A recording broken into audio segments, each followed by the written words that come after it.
Sean todos bienvenidos a nuestra clase magistral de gramática del español. En esta ocasión vamos a hablar en la lección número 6, la segunda parte de la lección sobre los verbos. Entonces, al final de esta lección, el alumno reconocerá los verbos conjugados en voz pasiva y su función, reconocerá las perífrasis verbales, locuciones verbales y elipsis verbales, y corregirá errores de conjugación en verbos irregulares, impersonales y defectivos. Entonces, ya en la primera lección sobre el tema de verbos, habíamos visto la conjugación en voz activa, ¿ok? Y en verbos regulares. Aprendimos cómo se conjuga el verbo según persona, número, tiempo, modo.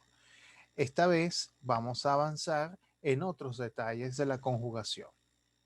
Vamos entonces con la voz pasiva. Aquí dice, cuando un verbo está conjugado en voz pasiva, significa que el sujeto recibe la acción. Para las formas simples se usa el verbo ser conjugado más el participio del verbo que denota la acción. Por ejemplo, el matador fue embestido por el toro. Para las formas compuestas se usa el auxiliar del verbo haber conjugado más el participio del verbo ser más el participio del verbo que denota la acción. Por ejemplo, esta cuenta MySpace ha sido cerrada. La voz pasiva era muy común en el español antiguo. La tendencia moderna es emplear la voz activa. Bueno, para resumir un poquito sobre esto, ¿ok? Eh, vamos directamente a este recuadro que está aquí, ¿ok? Aquí vamos a observar la diferencia estructural entre la voz activa y la voz pasiva en las formas simples y compuestas. Fíjense, en la clase anterior habíamos estudiado que la forma simple es una sola palabra conformada por una raíz y una desinencia, es decir, palabras que un conjunto de morfemas que me van a indicar la información de persona, número, tiempo verbal, modo. ¿Ok? Por ejemplo, galardonó. Pero este mismo verbo galardonar, si lo conjugo con forma compuesta, por ejemplo, en antepresente, tengo ha galardonado, es decir, el verbo haber como auxiliar y el participio. ¿Ok? Esto fue lo que nosotros estudiamos en la lección anterior. Aquí vamos a encontrar una variación. En la voz pasiva tenemos como estructura el verbo ser como auxiliar. ¿Ok? Él nos va a informar sobre persona, número, tiempo y modo. ¿Ok? Y luego el participio del verbo que estoy conjugando. Por ejemplo, fue galardonado. Aquí está en pretérito, fue galardonado. ¿Ok? Eh, y en la forma compuesta vamos a tener tres palabras. El verbo haber como auxiliar, sido es el participio del verbo ser, ¿ok? Y va a ser fijo siempre, más el participio del verbo que quiero conjugar. Entonces, si quiero conjugar verbo galardonar en voz pasiva en una forma compuesta, tendré ha sido galardonado. ¿Ok? Entonces, observen que en este cuadro comparativo tengo el mismo tiempo verbal, por ejemplo, en su forma simple. Aquí estoy conjugando en pretérito el verbo galardonar.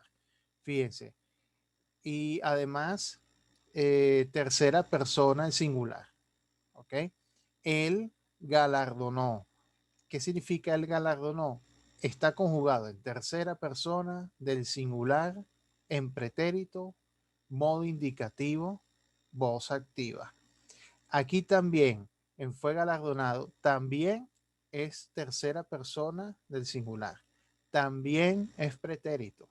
También modo indicativo. Entonces la diferencia ¿dónde está? En la voz. Aquí es voz pasiva. ¿Ok? Recordemos que la voz pasiva nos indica que el sujeto de la oración está recibiendo la acción que el verbo indica. ¿Ok? Si yo digo, él fue galardonado por la universidad, significa que el galardón lo recibe esta persona. ¿Ok? Si digo, él fue galardonado por la universidad. A eso es la voz pasiva. En cambio, si yo digo la universidad lo galardonó, ahí estamos hablando de que la universidad es la que ejecuta la acción de galardonar. Por eso se llama activa. ¿Ok? Entonces, a la comparación con la forma compuesta es igual. Tengo el mismo tiempo verbal, ante presente. ¿Ok? Entonces, ha galardonado está conjugado en tercera persona del singular. El tiempo es ante presente, también es modo indicativo, pero voz activa. Aquí tenemos también tercera del singular, también es ante presente, también es modo indicativo, pero voz pasiva. ¿Ok? Es el mismo principio. No es lo mismo que yo diga la universidad ha galardonado al profesor, ahí sería voz activa, que el profesor ha sido galardonado por la universidad. ¿Ok? Son dos enfoques de un mismo hecho. ¿Ok? En la voz activa me enfoco más en quién realiza la acción. Y en la voz pasiva me enfoco más en quién recibe la acción o el hecho en sí mismo. ¿Ok? El agente, el que produce esa acción, queda en un segundo plano. Puede que en un segundo plano o porque es obvio o porque no se conoce, ¿eh? O simplemente no es tan relevante esa información. ¿Okay? Eh, en esta lección solo me interesa que se conozca la estructura para construir el verbo en voz pasiva en español. ¿Ok? Eso es lo que realmente me interesa acá. Y para ello les voy a mostrar un modelo de conjugación. ¿Ok? Eh, ya habíamos visto modelo de conjugación en voz activa, les presento en voz pasiva. ¿Ok? Eh, Básicamente lo que hay que hacer es conocer muy bien la conjugación del verbo ser y la conjugación del verbo haber. Con eso puedo conjugar varios verbos en voz pasiva. No todos los verbos se prestan para ser conjugables en voz pasiva, o al menos en todos los tiempos. ¿Ok? Porque repetimos, la voz activa es mucho más frecuente que la pasiva. ¿Okay? En inglés se usa mucho la voz pasiva, muchísimo, pero en español no tanto.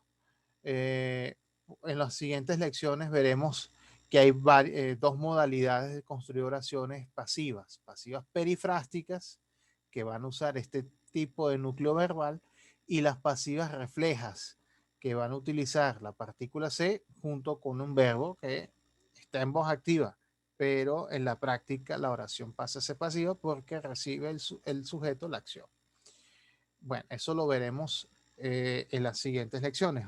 Ahora lo que me interesa es que conozcan cómo se construye el verbo en voz pasiva. Entonces, como pueden apreciar, se puede conjugar en todos los tiempos verbales, en los modos indicativo, subjuntivo, imperativo, aunque en imperativo no es tan común encontrar verbos con voz pasiva en aquí, ¿no? En este modo, pero es posible, técnicamente es posible. ¿Ok? Quiere decir que si yo quiero conjugar en voz pasiva en tiempo presente el indicativo, tengo que decir yo soy elegido, tú eres elegido, él es elegido, somos elegidos, sois elegidos, son elegidos. Recuerden que el verbo ser es además un verbo irregular, como ya más adelante vamos a explicar. Luego, fíjense cómo que el copretérito. Yo era elegido, tú eras elegido, él era elegido y así sucesivamente, ¿no? En pretérito, yo fui elegido, tú fuiste elegido, él fue elegido, ¿ok? En futuro, yo seré elegido, tú serás elegido, seremos elegidos. En postpretérito, yo sería elegido, tú serías elegido y así sucesivamente. ¿Ok? Y vean las formas compuestas. En la forma compuesta, el participio de ser, que es sido, que es la segunda palabra que encontraremos, siempre se mantendrá igual. Siempre. Lo único que cambiará va a ser el verbo haber, que ya lo conocemos desde la clase anterior, ¿ok? Se va a conjugar exactamente igual, ¿ok? Eh, Hay un detalle con la voz pasiva, ¿ok? Y eso involucra al participio. En la voz activa, volvamos a la tabla que está aquí, en la voz activa, el participio no cambia ni en género ni en número, se mantiene igual. No importa en qué género, número esté el sujeto, eso no altera el participio en voz activa. Yo puedo decir, el médico ha galardonado al paciente, puedo decir algo, pero también puedo decir, eh, la doctora ha galardonado al paciente. Eh, entonces, o a la profesora ha galardonado al alumno. Vean que no importa si está masculino o femenino, el participio no cambia en voz activa, pero en voz pasiva sí cambia. Puede variar el participio en género y en número. Es decir, yo puedo poner aquí como sujeto, o mejor, vamos a escribir una oración acá para ejemplificarlo. Por ejemplo, él fue galardonado, aquí, galardonado, pero yo puedo decir ella fue galardonada. Observen que como el sujeto es femenino, automáticamente el participio va a variar, ¿ok? Y también en plural, nosotros fuimos galardonados, ¿ok? O si estuviese en femenino plural, nosotras fuimos galardonadas o ellas fueron galardonadas. Vean que el participio sí me va a cambiar en género y en número. Eso solo pasa en voz pasiva, en voz activa no. En voz activa no hay alteración en género, ¿ok? Ni en número en cuanto al participio como tal, ¿ok? De hecho, si volvemos al cuadro anterior, sí podemos apreciar acá, por ejemplo, seremos elegidos, ¿ok? Fíjense que aquí en la primera, segunda y tercera personas en plural hay una diferencia aquí, elegidos en plural.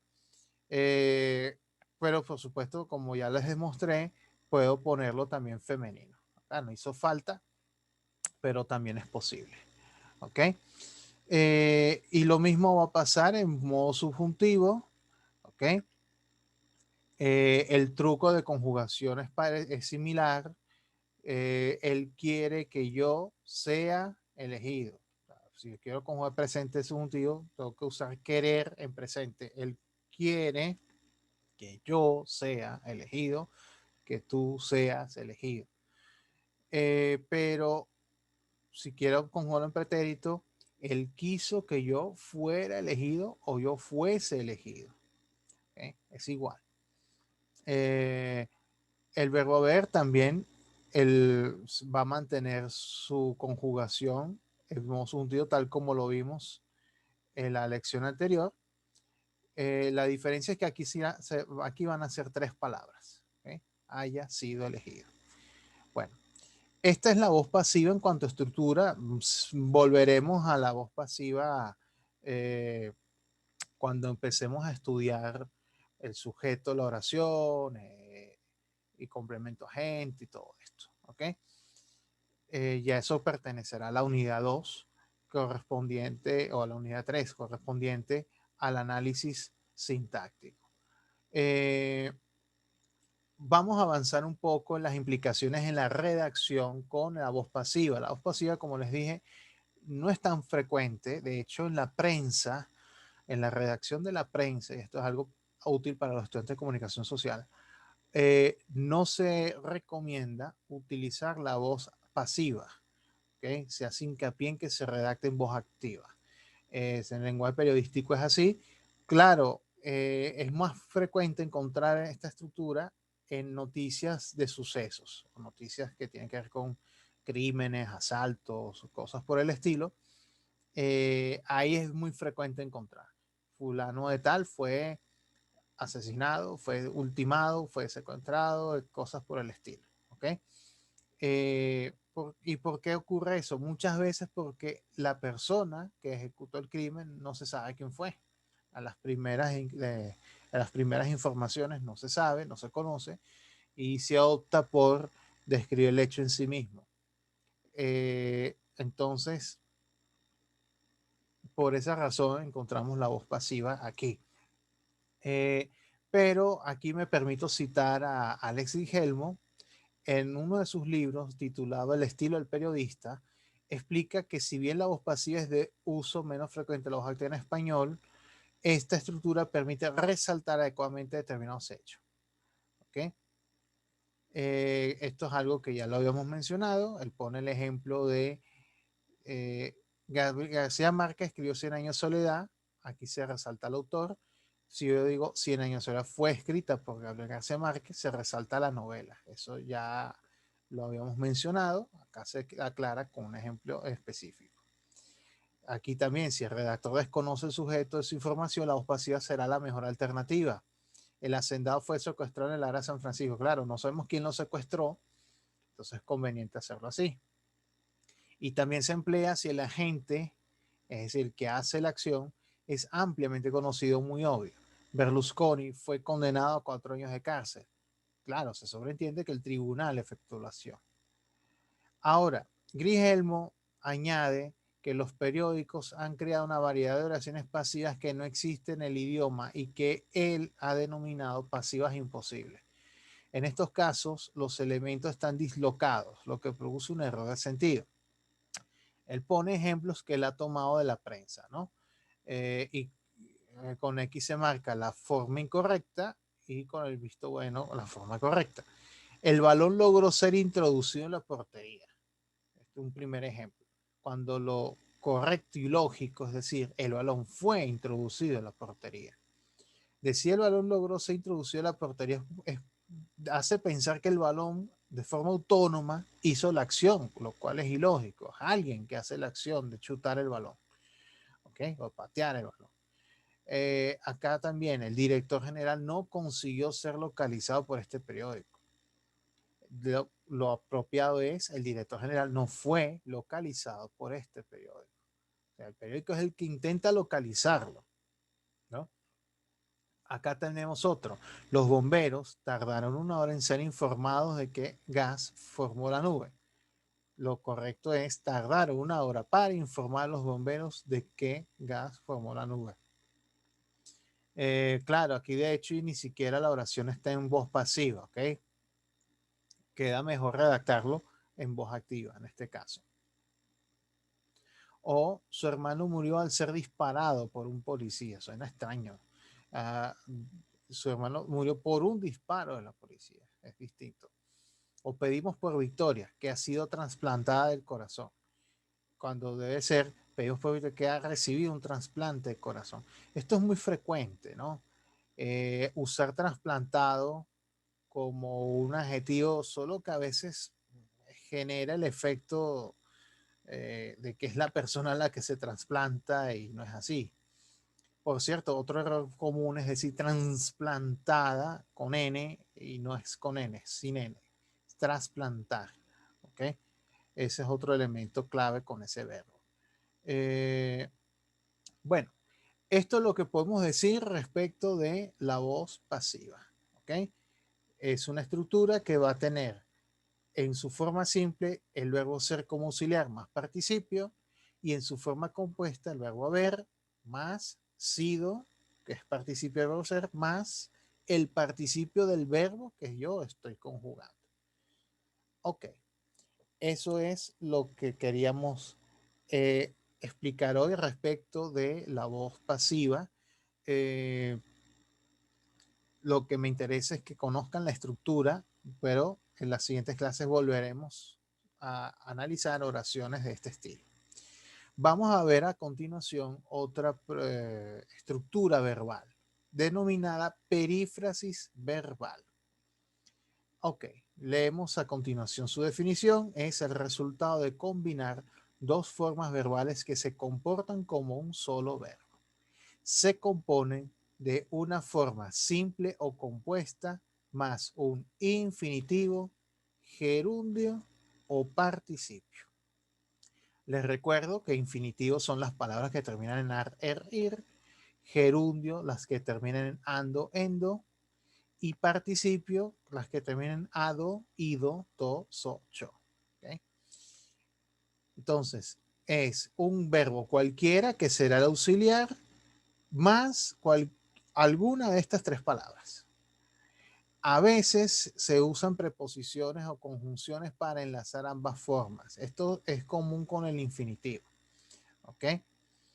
Es más, los verbos compuestos que acabamos de estudiar, haber más participios, la voz pasiva, son también perífrasis verbales. Por esa razón, más adelante cuando estudiemos oraciones pasivas perifrásticas, justamente se van a llamar así porque el núcleo verbal lo constituye un verbo conjugado de esta forma, en voz pasiva.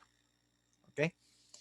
Eh, pero les voy a mostrar otros modelos de perífrasis verbal a partir de estos tres verboides. ¿Ok?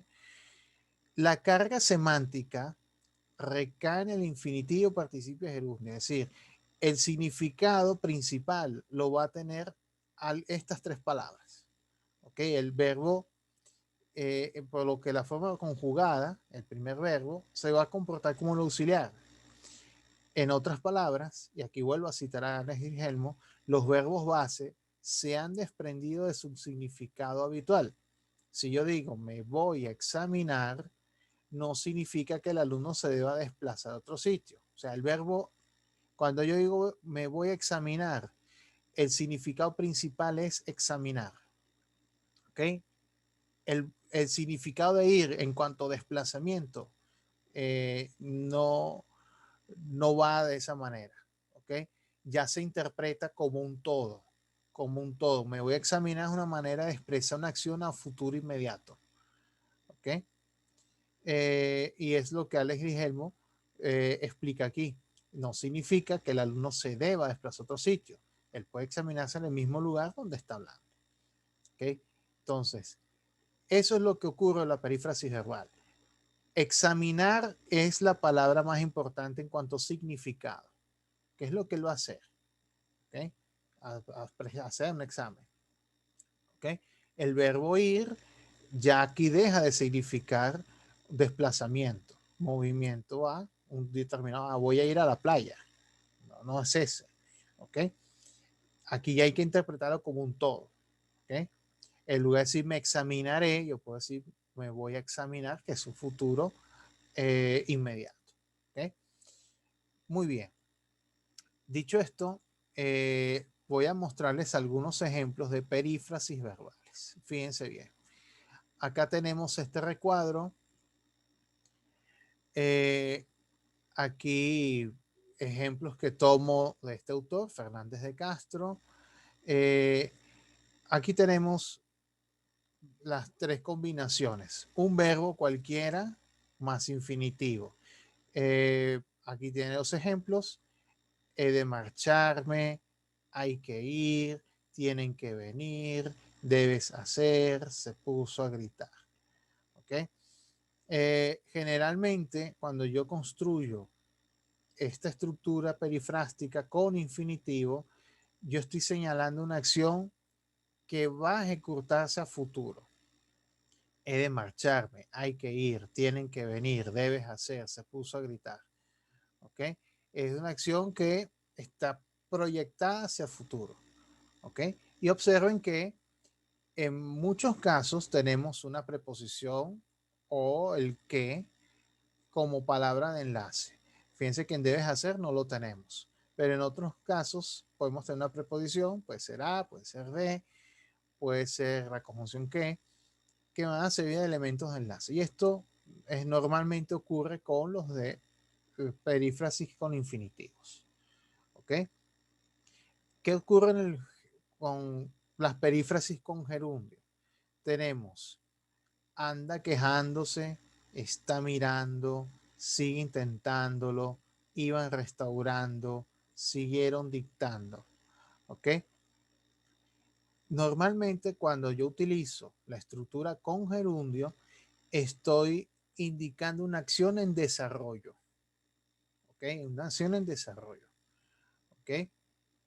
Que está ocurriendo en el mismo momento en que el hablante lo menciona. ¿Ok? Eh, y vean que puede ser cualquier verbo junto con el gerundio. Y en el caso del participio, tenemos como ejemplos dejó escritas, tengo vistas, se vio obligado, se mostró desilusionado, llevo leídos.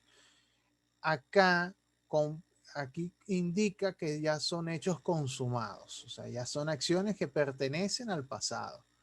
Por algo se llama participio pasado, ¿no? Dejó escritas significa que él escribió cualquier documento o cartas o lo que sea.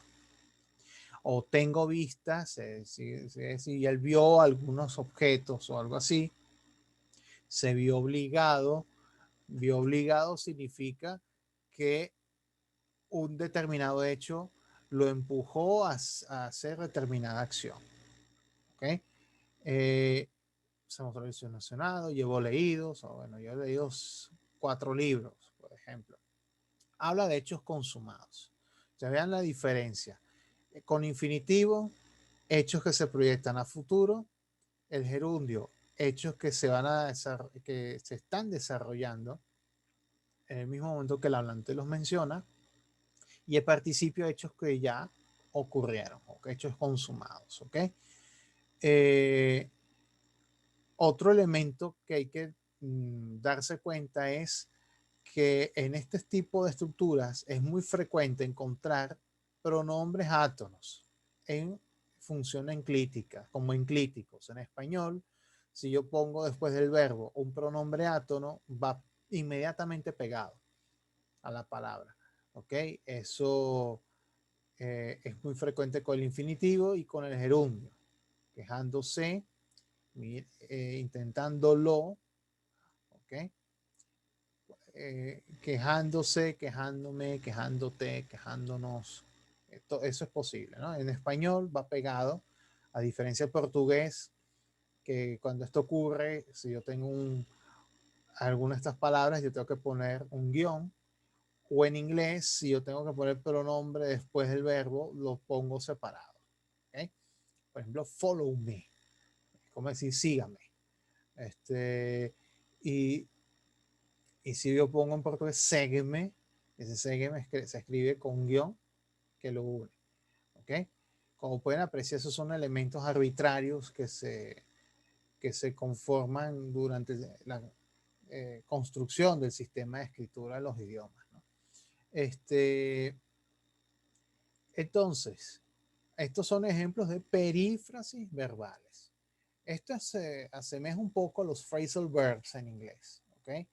Los phrasal verbs o verbos frasales, que a veces lo traducen así, son verbos que normalmente se componen de un verbo junto con una preposición. Por ejemplo, sit down, pick up, eh, shut up, carry on, look out, cosas así. ¿Okay? Ese tipo de estructuras se llaman phrasal verbs y se asemejan muchísimo a este sistema. ¿Ok? Lo que varía son las palabras que la constituyen. ¿Ok? Eh, por supuesto que hay zonas donde pueden solaparse estructuras distintas, aunque se parezcan estructuralmente. Eso lo advierte Pavón Lucero. Ella aclara que para que la perífrasis sea tal, la forma no personal del verbo no puede ser sustituida por un pronombre o un adverbio. Si yo digo sientes decírselo, lo sientes. Ahora salió dando un portazo, salió así. ¿Ok? Eh, entonces, si yo puedo cambiar, sientes decírselo, tú sientes esto. Si uno puede hacer ese reemplazo, no podemos interpretar todo esto como una perífrasis. ¿Ok? Simplemente el verbo, el núcleo va a ser nada más sientes y ya. O Salió dando un portazo. ¿Cómo salió? Pues dando un portazo. Todo esto puede ser reemplazado por así, entonces no es salió dando una perífrasis. ¿Okay? Entonces tenemos que tener atención con este tipo de casos. ¿Okay? Y por supuesto atender siempre el contexto. Vamos a ver otra estructura parecida, solo que la constituyen palabras diferentes. Se denomina locución verbal. Entonces, aquí tenemos la definición, es un conjunto fijo de dos o más palabras que funciona como un verbo. A diferencia de la perífrasis verbal, suele componerse de un verbo conjugado enlazado con un sustantivo y a veces con un adverbio. Algunas locuciones verbales pueden ser enlazadas con una preposición y o un artículo. Esto se asemeja mucho a, a las expresiones, ¿no? A lo que se denominan idioms en inglés, ¿no?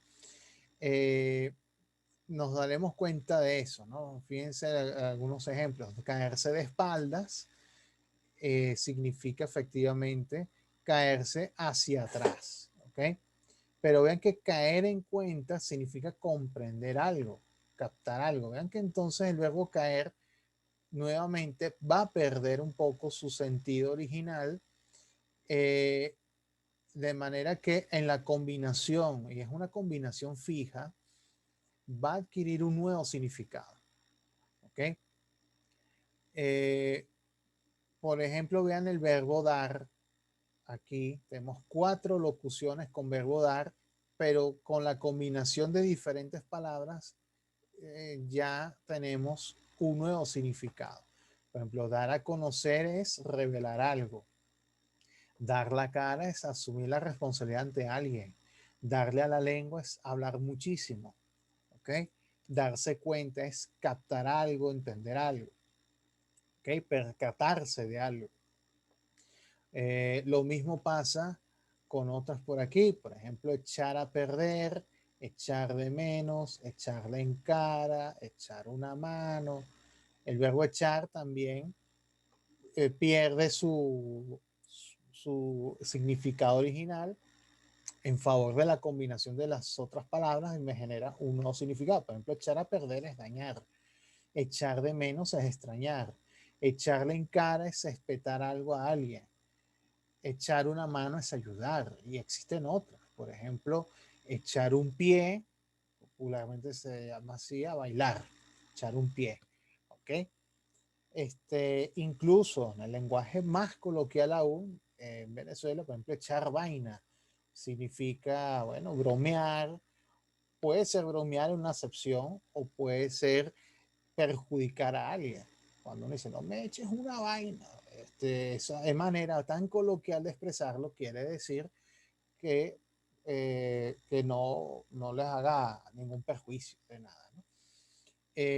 Vean, por ejemplo, estos otros casos, encogerse de hombros y encogérsele el corazón.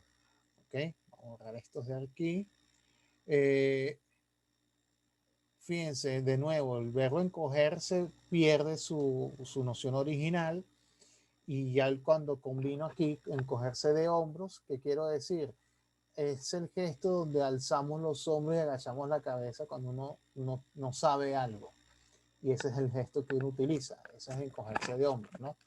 Pero encogérsele el corazón es conmoverse con algo. Eso es encogérsele el corazón. Eh, y bueno, y aquí pueden apreciar otros ejemplos más. No pretendo leer todo uno por uno, pero sí hacerles ver que es un verbo cualquiera combinado con otras palabras y hacer esa combinación fija me genera un nuevo significado. ¿Ok? Y muchas veces, y de hecho se asemejan con los idioms en inglés. ¿Ok? Eh, Acá tenemos otros ejemplos que los pueden leer acá. Muy bien. Y tengo otra estructura verbal denominada elipsis verbal. ¿Ok?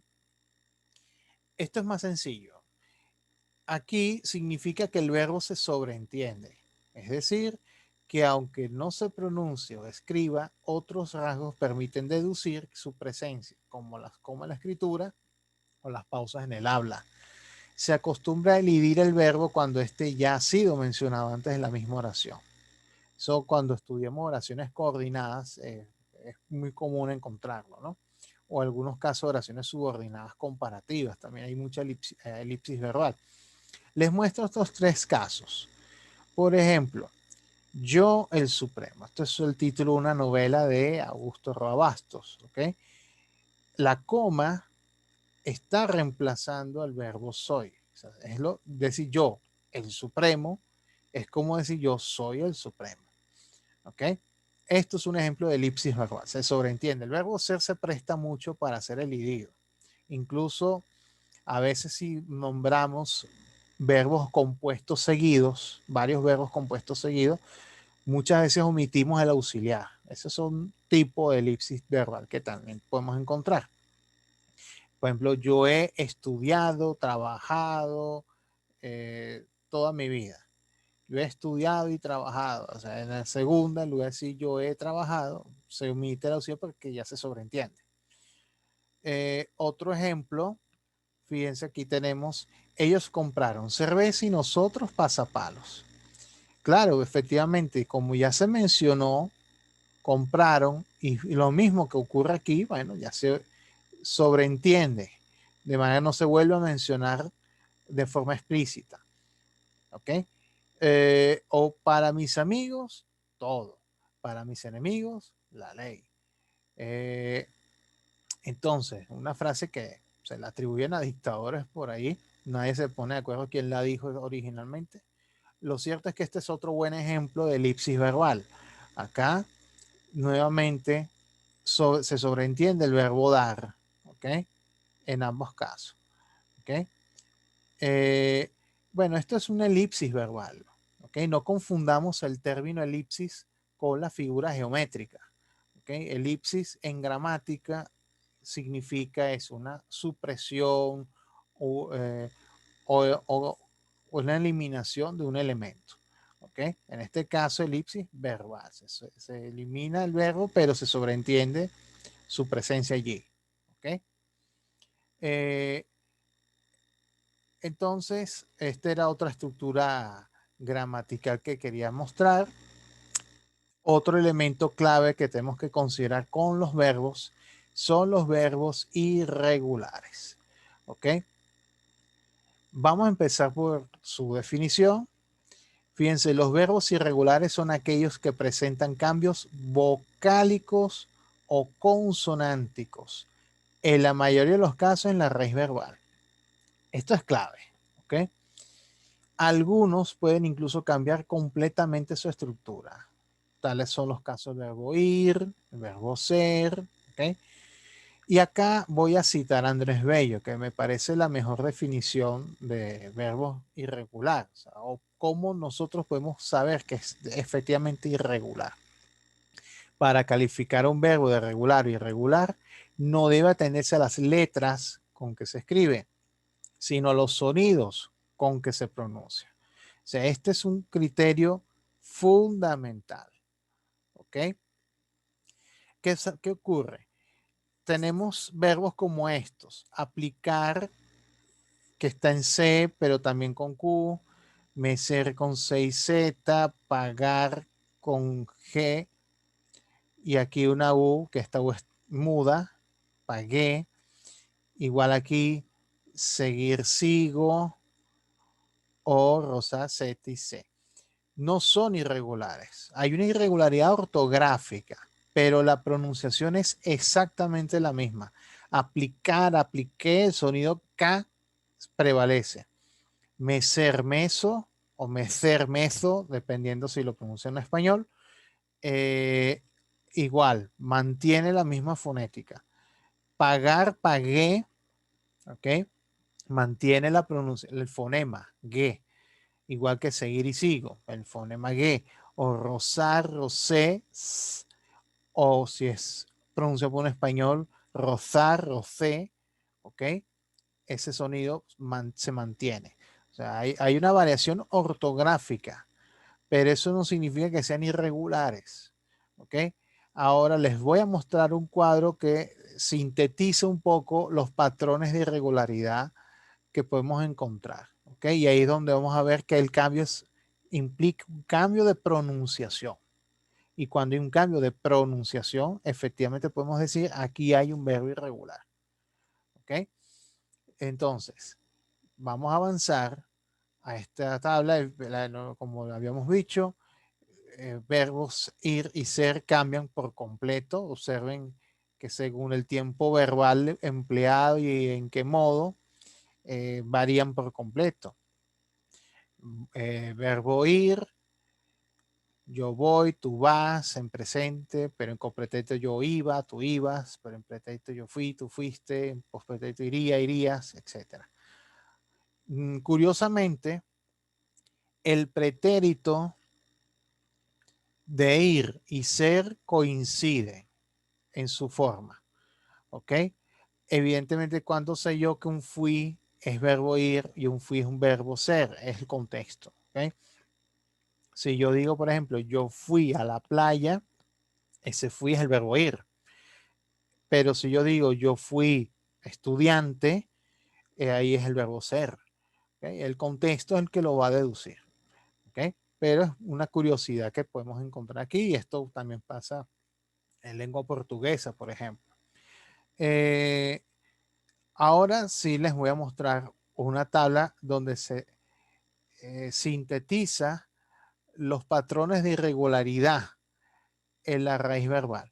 Tenemos irregularidades vocálicas, y vean que son numerosas, y consonánticas. Eh, o a veces la combinación de las dos cosas. Esto es bastante casuístico. Casuístico quiere decir que vamos a encontrar variaciones o irregularidades que son a veces hasta de un único verbo. No hay otro verbo que se le asemeje. Hay otros verbos que van a tener una conjugación según el modelo de otro verbo. Es decir, no son muchos los casos de verbos donde el patrón de irregularidad se pueda predecir con tanta facilidad, ¿no? En algunos casos sí, que mencionaré, en otros hay que conocer el verbo, ¿ok? Hay que conocer el verbo, no nos queda otra alternativa. Ok, les muestro el cuadro completo. Eh, por ejemplo, un, un patrón muy común o bastante frecuente es este, la dictongación. ¿Ok? ¿Cuáles son los patrones de dictongación que vamos a encontrar? Por ejemplo, verbos que tienen la E, dictongan a IE. Por ejemplo, de sentir, yo siento. Esto pasa sobre todo en verbo presente, ¿no? Yo siento, tú sientes, él siente. ¿Ok? Luego, lo mismo vamos a encontrar verbos que tienen la letra O, pero después ditongan a UE. Dormir, duermo. ¿Ok? Yo dormí, duermo, yo duermo, tú duermes. Pero después tenemos dormimos, dormís. ¿Ok? Y también tenemos este otro patrón de la I, ditonga IE. Por ejemplo, adquirir, adquiero. ¿Ok? Eh, sobre todo estos dos, los vamos a ver en muchísimos casos. Y esto tiene, digamos, una razón de ser. ¿Okay? Les muestro qué sucede. Voy a anotarlo por este lado. Eh, Voy a anotarlo por aquí para entender un poco qué sucede. ¿Okay? Eh, yo puedo tener ciento, pero puedo tener centimos. ¿Okay? Y lo mismo va a pasar con dormir, duermo, pero tengo dormimos. Ok. ¿Qué pasa acá? Que yo tengo aquí, por ejemplo, la ditongación acá, pero aquí no hay ditongación. Tengo ditongación acá, pero aquí no hay ditongación. ¿Y eso a qué se deberá? hay un patrón aquí que podemos, que nos va a ayudar a predecir muchas situaciones parecidas, ¿no? Eh, cuando esta es sílaba tónica, o sea que la mayor fuerza reside en esta automáticamente, en lugar de decir cento, voy a decir ciento, se va a diptongar. Cuando aquí va a estar la sílaba tónica. Pero fíjense que acá la sílaba tónica está aquí, centimos. ¿Okay? Por esa razón no decimos ciéntimos o centimos, nada de eso. Decimos centimos. Aquí no hay diptongación porque es átono. Y lo mismo pasa acá. ¿Okay? Yo duermo, pero nosotros dormimos. ¿Por qué no es duermimos? Porque la sílaba tónica está aquí, no está acá. ¿Okay? Esta O es átona. No es como acá, o sea, aquí no decimos dormo, sino duermo. Entonces, esa es la razón por la cual veremos diptongaciones en algunas personas y números y en otras no. ¿Okay? Y es un patrón común en muchísimos casos, muchísimos. ¿Okay? Más adelante les voy a mostrar algunos ejemplos de dudas comunes que tienen que ver con esto, ¿no? En donde la gente a veces duda si va diptongado o va con una vocal nada más. ¿Ok? Sigamos viendo otros patrones de irregularidad. Otro patrón de irregularidad es que hay un cambio vocálico. O sea, que por una letra cambia a otra. Por ejemplo, de la A puedo pasar a la E. Por ejemplo, caber, quepo. El verbo caber es otro verbo que cambia muchísimo. Tiene varios patrones de irregularidad, como ya lo irán viendo en algunos ejemplos, ¿no?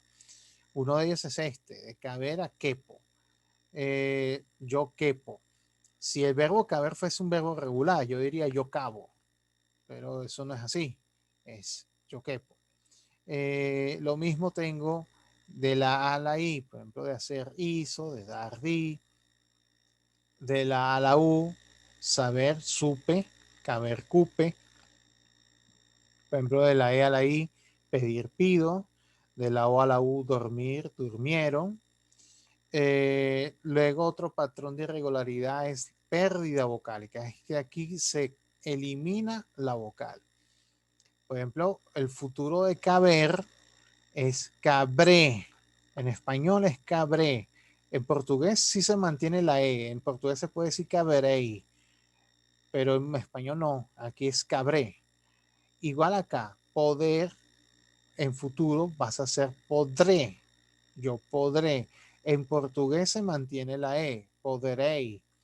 ¿Ok? Pero en español no. Por eso se escribe así entre paréntesis para indicar que la E que debería estar ahí no está. Tenemos que pronunciar cabré o podré. ¿Ok?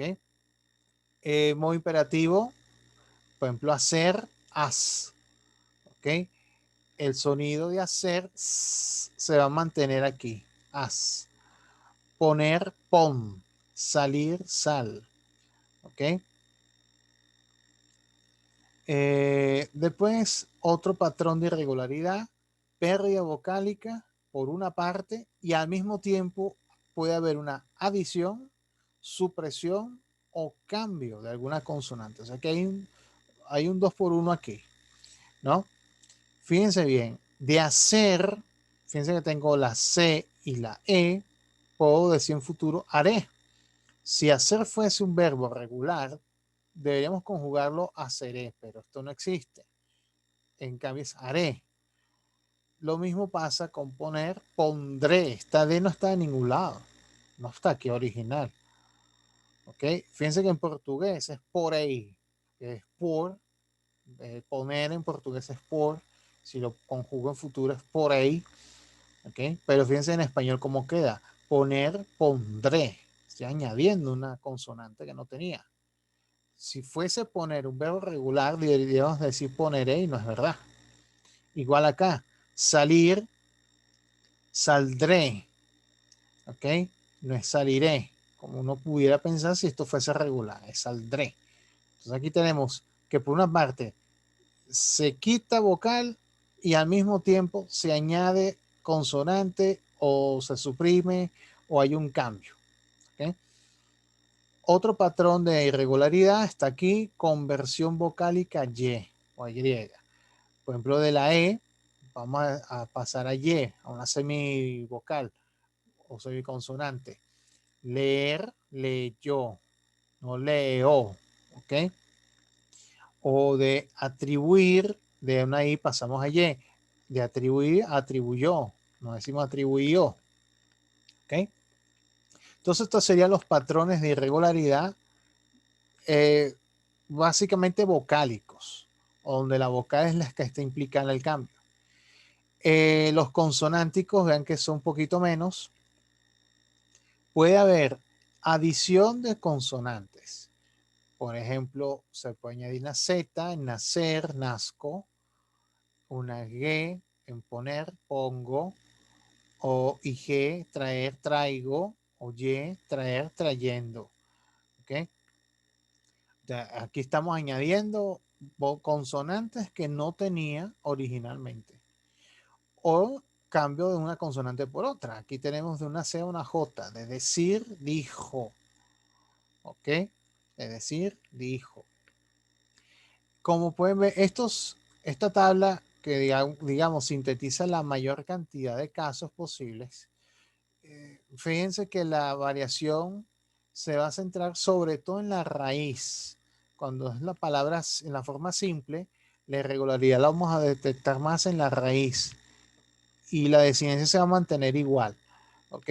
Pero les voy a mostrar unos casos donde vamos a ver cambios en la desinencia. ¿Ok? No son muchos, pero están aquí. Aquí los pueden ver. Los denominados pretéritos fuertes. Por ejemplo, de andar, en español debemos decir anduve, yo anduve. Traducir, yo traduje. Estar, yo estuve. ¿Ok? Fíjense que en portugués sí es correcto decir eu andei, eu traduzi, eu estive. Bueno, estive es otra cosa, pero sí, muchas veces un error común es que la gente diga yo traducí o él tradució. Evidentemente eso en español está incorrecto. En portugués sí es traduzido, eso está bien, pero en español no. Igual acá, eu andei muito, eso está bien en portugués, en español no. Yo anduve. ¿Okay? Y también otro cambio en la desinencia es añadir la Y. Esto pasa con el verbo dar, estar y ser. Yo doy, yo estoy, yo soy. Curiosamente en portugués en lugar de Y es una U. Eu dou, eu estou, eu sou. ¿Okay? Entonces, esto es lo que llamaríamos las irregularidades en las desinencias. En el cuadro anterior, las irregularidades están centradas en la raíz. Y en este recuadro que está acá, son ejemplos de varios verbos irregulares. Hay muchos más, por supuesto, pero quise poner solamente los más comunes o los más frecuentes, ¿no? Hay algunos verbos que generan dudas. Ya les voy a mencionar algunos de esos casos. Aquí pueden leer cuáles son esos verbos irregulares que están aquí. ¿Okay? Vamos a ver los casos problemáticos. ¿Okay? Fíjense bien. El primero, prever. ¿Cuál es el problema en este primero? Muchos dicen prever por analogía con proveer. ¿Ok? Entonces, este verbo se conjuga con el verbo ver. Previó, no preveyó. Si fuese cierto que es prever, deberíamos conjugar preveyó y no es verdad, porque sí existe proveyó, de proveer. ¿Ok? Pero acá no. Entonces, debe ser previó y prever una sola E. ¿Ok? Luego, bendecir. El error más común es decir bendició, cuando correcto es bendijo. Esos verbos que terminan en decir, ducir, tienen este patrón de error. ¿Ok? Acá tenemos un verbo que genera muchísimas dudas en los hablantes español, hablantes nativos, que es satisfacer. ¿Ok?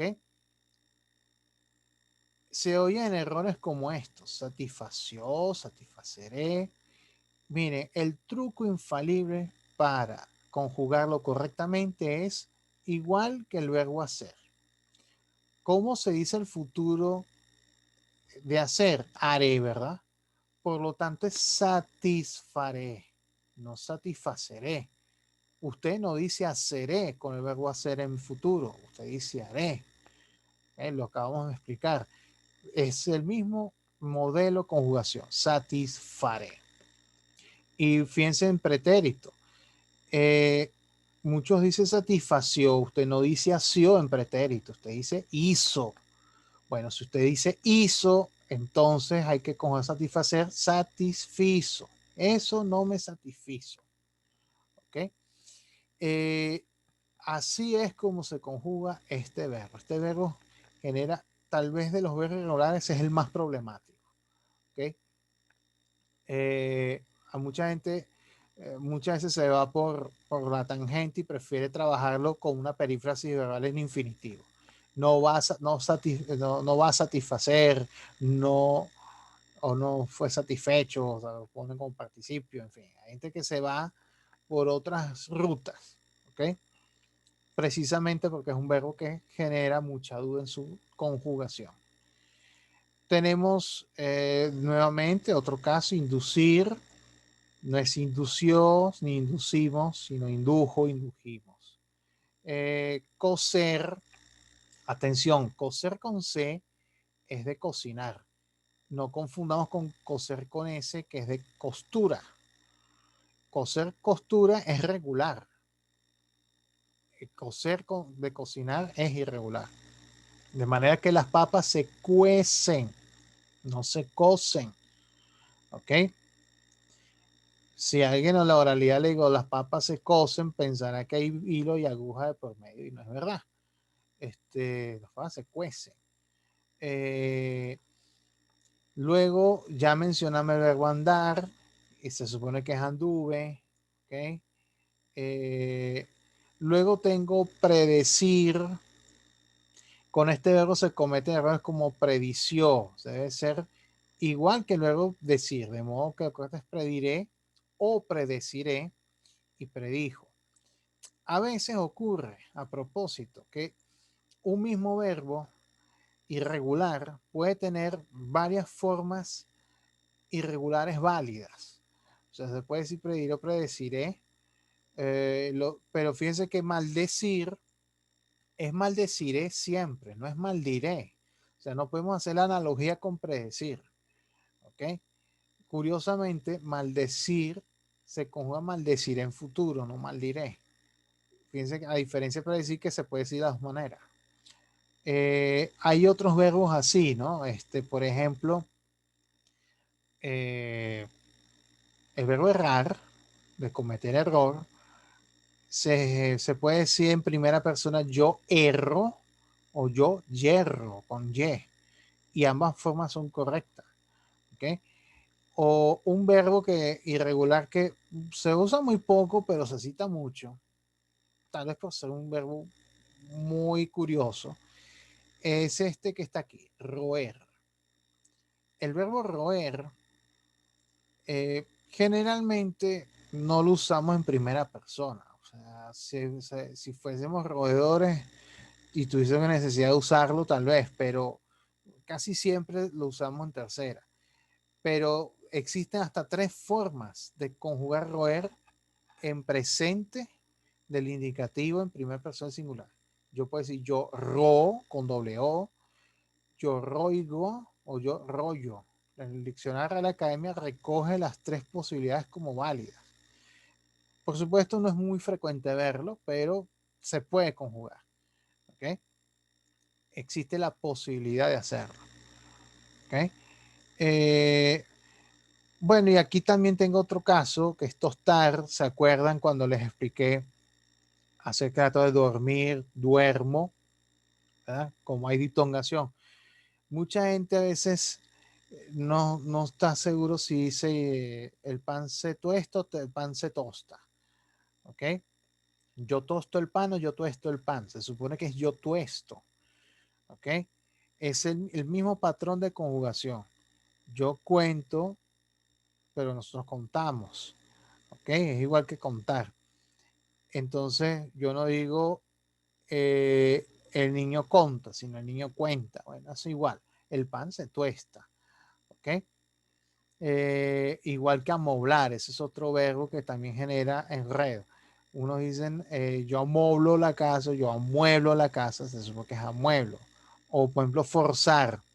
Muchas veces he escuchado, dice, no forces la llave, cuando correcto es no fuerces la llave. ¿Okay? Por ese mecanismo de diptongación que acabamos de explicar y que dentro de la irregularidad, la única cosa que podemos pensar, esto es una regla. ¿Ok? Cosa difícil de sostener en un verbo irregular, porque como dijimos y lo estamos viendo, esto es muy casuístico. ¿Ok? Eh, Ahora vamos a ver otras implicaciones allí que tienen que ver con el verbo irregular también. Una de ellas es el verbo impersonal. Significa que son verbos que no admiten sujeto. O sea, eh, no es como el sujeto tácito, que se sobreentiende, aunque no parezca escrito. Aquí es que ni siquiera el verbo admite que haya sujeto. Entonces se llama impersonal. Eh, ¿Cuál es el detalle con el verbo impersonal? Bueno, primero vamos a saber cuáles son. Por una parte, los verbos, algunos gramáticos les ponen este nombre, verbos meteorológicos, porque desde un punto de vista de significado tienen que ver con clima. Llover, lloviznar, granizar, nevar, tronar, relampaguear. Estos verbos son impersonales. Si yo digo llueve a cántaros, no hay sujeto. Yo intenten poner un pronombre personal, porque sabemos que llueve está en tercera persona del singular, pero intentemos poner el pronombre aquí forzado y verán que no calza. Él llueve a cántaros, eso no tiene sentido. ¿Ok? O está nevando en Canadá, tampoco hay sujeto. Decir, él está nevando en Canadá. Entonces, estos son un ejemplo de verbos impersonales. Pero estos verbos no dan problemas. Puede ocurrir que el verbo llover en sentido figurado pueda estar en plural, pero eso es poco común. Decía, nos llovieron problemas, pero eso es una excepción a esa regla. El verbo impersonal justamente se caracteriza por ser conjugado en singular. En plural no tiene sentido. ¿Con qué va a concordar? Si el sujeto ni siquiera está allí, no existe. ¿Para qué ponerlo en plural? No hay concordancia posible. Por esa razón, los verbos impersonales deben estar en singulares. Es regla de oro. Ahora, los verbos meteorológicos no generan dificultad en la redacción, pero el siguiente verbo sí. El verbo haber cuando no es auxiliar. Hasta ahora habíamos visto el verbo haber como auxiliar de un verbo compuesto. Ese puede aceptar sujeto y puesta en plural. Por ejemplo, ellos han comido mucho. Ahí no hay problema. ¿Ok? Pero acá ya la cosa cambia. Cuando es el verbo principal o el verbo pleno, ese no admite sujeto. Por lo tanto, es impersonal y por lo tanto debe estar en singular. No hay entradas. Aquí no hay forma de poner un sujeto. Entradas viene a ser otra cosa, un complemento directo. Eso lo explicaremos a fondo en su respectiva lección. Había 50 personas. O sea, lo que sigue después no es el sujeto, es otra función sintáctica. ¿Ok? Entonces, vean que están destacados en negrita, luego a ver, no hay entradas, había 50 personas. Intenten poner un pronombre antes, estos son todos de tercera persona, de singular, no hay forma de que encaje. No, él hay entradas, eso no existe. O él había 50 personas, eso no es posible. No es simplemente, es imposible. Por eso son impersonales, ¿ok? Incluso, vean esta perífrasis verbal. Haber está en infinitivo, pero eso afecta al auxiliar. Puede haber miles de árboles, ¿ok? Entonces, hasta incluso en oraciones como estas puede pasar. Les muestro una tabla o un cuadro con este tipo de casos frecuentes. Esto es un error muy común en nuestro idioma en hablantes nativos. ¿Okay? Vean las formas incorrectas. Habían muchas personas, hubieron muchas personas, sabemos muchas personas, han habido muchas personas, pueden haber muchas personas. Normalmente, y eso lo sondeo con mis estudiantes en las clases presenciales, cada vez que pregunto cuál de todas está mal, generalmente dicen con rapidez, hubieron muchas personas y habemos muchas personas. Estas dos formas, de hecho, están altamente estigmatizadas. O sea, cada vez que escuchamos a alguien decir hubieron muchas personas o habemos muchas personas, asumimos que no tiene nivel educativo alto. Y de inmediato la gente dice, esto está mal. Debe ser, hubo muchas personas en singular. Cuando decimos habemos, generalmente el hablante se está incluyendo. Cuando esto es así, pudiéramos poner hay muchas personas y gramaticalmente está bien, pero si se está incluyendo, a veces es preferible reemplazarlo por el verbo ser. Somos muchas personas o así, ¿no? Pero la gente a veces duda con habían muchas personas, no les suena mal, pero gramaticalmente a partir de lo que vamos a explicar, esta N no puede ir. Es había muchas personas. Tampoco han habido muchas personas. Vean esta forma compuesta el verbo haber. El auxiliar queda afectado. Ha habido. Y lo que acabamos de mencionar, pueden haber. El auxiliar queda afectado dentro de esta perífrasis verbal, de manera que tiene que ser singular. ¿Ok? Estos son los casos del verbo haber, que son verbos impersonales, y estos suelen generar, estos son los patrones de error más comunes en la redacción y que debemos evitar a toda costa. ¿Ok? Estos verbos se conjugan en singular. Muy bien. Dicho esto, pasamos a otro tipo de construcciones. Ya estamos a punto de terminar. Por una parte tenemos algo un tipo de verbo irregular denominado defectivos. Son verbos que no se usan en todos los tiempos, modos o personas, es decir, no tienen una conjugación completa. Llover, ok. Hay algunos casos que la Real Academia antes los clasifica como defectivos y ahora asumen que se pueden conjugar de forma plena. Eso ha sido muy controvertido, por supuesto, porque técnicamente yo puedo conjugar llover en todos los tiempos verbales y en todas las personas, pero hasta qué punto en el lenguaje real, cotidiano, lo vamos a usar así. Eh, Pensemos en llover nuevamente. Llover generalmente lo usamos en tercera persona singular. Llovió, lloverá, llovía, llovería, había llovido, habrá llovido. De ahí no pasa. Decir yo lluevo, tú llueves, él llueve, nosotros llovemos, vosotros llovéis, eso no tiene en la realidad de verdad, verdad. Puede ser que en el lenguaje figurado a lo mejor se use, pero eso es algo tan improbable en el habla coloquial, en el habla cotidiana, que en la práctica es un verbo efectivo. Es mi opinión, ¿ok? Es mi opinión. Lo mismo pasa con otros verbos que tienen que ver con clima, tiempo, por ejemplo, atardecer, nevar. Atención con soler, ¿no? Soler es un verbo que no se conjuga en futuro. Yo puedo decir yo suelo en presente, como acostumbrar a hacer algo. Yo solía en copretérito, yo solía, bueno, en otros tiempos se puede conjugar, pero en futuro no, porque uno no prevé hábitos a futuro. Nadie dice, yo soleré ir a la playa. Eso no es posible. Que técnicamente la puedo conjugar, sí, pero cuando se va a usar, es que no se usa. ¿Ok? Y tenemos otros, ¿no? Atención con ocurrir. Este es otro caso interesante, ¿no? Hasta el siglo XIX, y uno lo puede ver incluso en la propia gramática de Bello y en la prensa de la época, el verbo ocurrir tenía otro significado, que era el equivalente a acudir. Y por esa razón uno podía encontrar en la prensa antigua oraciones como, bueno, ocúrrase a este domicilio. Es como decir, acuda a este domicilio.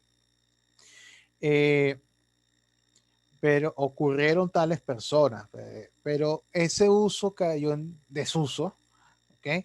Quedó en la historia del idioma, y ocurrir implica acontecer. Y normalmente lo conjugamos en tercera persona. Eso ocurre, ocurrió, ocurrirá, pero nadie dice yo ocurro, tú ocurres, nosotros ocurrimos, eso no se usa. Bueno, esos son los efectivos, ¿no? Los sonidos de los animales solían ser verbos efectivos también. La vaca muge, el caballo relincha, y no pasaba de ahí, ¿no? Ya, si yo relincho, tú relinchas, bueno, a menos que estamos escribiendo una fábula y el personaje sea un caballo o una vaca, bueno, yo mujo mucho, bueno, ahí la cosa cambia, pero es algo, repito, que no es frecuente encontrar, es un artificio, ¿eh? Técnicamente se puede coger todo el patrón, sí, pero en la práctica ese verbo es efectivo. Bueno, hay varios aquí, he mencionado algunos casos, y para cerrar, vamos a hablar de los verbos pronominales. ¿Okay? ¿Qué significa verbos pronominales? Son aquellos verbos que tienen o necesitan un pronombre personal átono para conjugarlos. Por eso se llama pronominales, porque habla de un pronombre. Y en específico el personal átono. ¿Ok? Cuando aparecen después del verbo, ya esto lo habíamos mencionado, se escriben pegados a él, lo que se conoce como enclisis. Fíjense, dáselo. Fíjense que tengo aquí hasta dos pronombres. Dáselo, quiéreme, pídemelo, quítate, dile, muérete, dame, dale, parece, déjanos, sácalos. ¿Okay? Están destacadas negritas acá, justamente los pronombres. ¿Ok? Por supuesto, también podemos formarlos con el pronombre personal átono ubicado antes. Esto llamamos proclisis. Se ocupa, me quiere, me lo pides. Ok, eso no hay mayor inconveniente. Me voy a detener si, y esto lo van a encontrar en la ortografía de la lengua española, ya del año 2010. Me voy a detener en los casos que implican elementos de cambio en la ortografía. ¿Ok? ¿Cómo es la grafía cuando de pronto el final del verbo coincide con el inicio del pronombre en cuanto a letras, ¿no? ¿Qué pasa cuando coincide la S del verbo y la S del pronombre se? ¿Qué pasa cuando coincide la N del verbo y la N de nos? ¿Qué pasa en esos casos? Bueno, eso es lo que vamos a ver a continuación. Por ejemplo, delante del enclítico nos se pierde obligatoriamente la S de la primera persona del plural del subjuntivo usado con valor de imperativo. Por ejemplo, dejemos más nos va a quedar dejémonos. Nadie dice dejémonos. Es complicado hasta de pronunciar. Es dejémonos. Dejémonos de cuentos. ¿Ok? Entonces, de dejemos, esta S se elimina. Dejemos. ¿Ok? Otro caso. Otro caso. Si se añade el pronombre se a una forma verbal terminada en S, las dos S resultantes se reducen a una sola. Por ejemplo, tengo pongamos más se más lo es pongámoselo. Observen que quedó una sola. O sea que esta S podemos eliminarla. ¿Ok? Esta que está aquí. Nadie escribe pongámoselo. Por eso ponemos un asterisco. Esto en gramática y los libros de lingüística quiere decir que la estructura es incorrecta o agramatical. ¿Ok? tampoco, no se produce reducción, esto es una cosa ya diferente, no se produce reducción si se añade nos a una forma verbal terminada en n. Fíjense, yo tengo digan más nos me da díganos. ¿Ok? Tengo no pon más nos es ponnos. Y está correcto. Esta doble N está correcta. Mantén más nos, manténnos. O sea, las doble N se tiene que conservar obligatoriamente. Y le explico por qué. Porque permite distinguir la persona plural de la singular. Si yo digo díganos, y vea que en la pronunciación la N se nota duplicada, díganos ustedes la verdad, pero si la escribo con una N, estoy hablando en singular. Díganos usted la verdad. Entonces, esto es clave que lo tengamos en cuenta. ¿Ok? Luego, cuando se añade C a una forma verbal terminada en N, no debe trasladarse ni repetirse esta letra al final del conjunto formado por el verbo y el enclítico. Por ejemplo, sienten más C es siéntense. A veces se escucha, esto sí hay gente que lo dice, pero es una incorrección. Hay personas que dicen siéntense, ni siéntese, ni siéntense. ¿Ok? O cállese. Esa N no va ahí. O sea, este desplazamiento de la N para acá no es correcto. ¿Ok? Por lo menos la forma culta no lo valida. Y ya para cerrar nuestra clase, les dejo esta curiosidad ortográfica. Hay una palabra que no puede escribirse. ¿Qué pasa si yo pongo sal, el imperativo de salir, y le pongo le? Cuando yo digo sale al paso, ¿ok? ¿Cómo queda? Sale con doble L, con una L o con un guión. ¿Cómo hacemos? No hay consenso respecto a esto. Esto es algo que, así como los informáticos llaman a un bug, que es como un error informático dentro de un programa. Algo así parece este caso. Es muy curioso, ¿no? Aquí cito la ortografía de lengua española, Real Academia, la Asociación de Academias, ¿no? La interpretación forzosa como dígrafo de la secuencia gráfica doble L en español hace imposible representar por escrito la palabra resultante de añadir de pronombre átono le a la forma verbal sal, es decir, imperativo no voceante de segunda persona singular del verbo salir. Oralmente posible, sí. Por ejemplo, ordenáramos a alguien salir al paso al encuentro de otra persona aludida con el pronombre le. Sale al paso, sale al encuentro. Uno lo nota, sale, sale. Puesto que los pronombres átonos pospuestos al verbo han de escribirse soldados a este, sal más le daría por escrito sale, pero con doble L. Su lectura sería forzosamente salle y no sale. Ese es el problema. ¿Ok? En teoría, debería hacerse así. En teoría, sale al paso. El problema es que cualquier lector en lengua española ve esto, va a decir salle.